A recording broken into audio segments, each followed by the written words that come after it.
In front of me is Samsung Galaxy Z Fold 8 Ultra, and today I would like to show you how you can remove or restore Google search bar on home screen.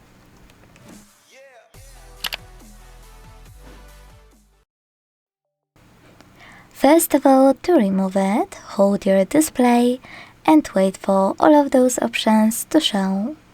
Once they do, hit Settings, scroll, and tap on this section called Show Search on home screen.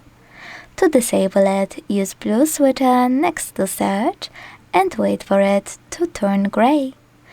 Then go back to check it out. If you ever wanna restore it, use the same switcher and this time wait for it to turn blue.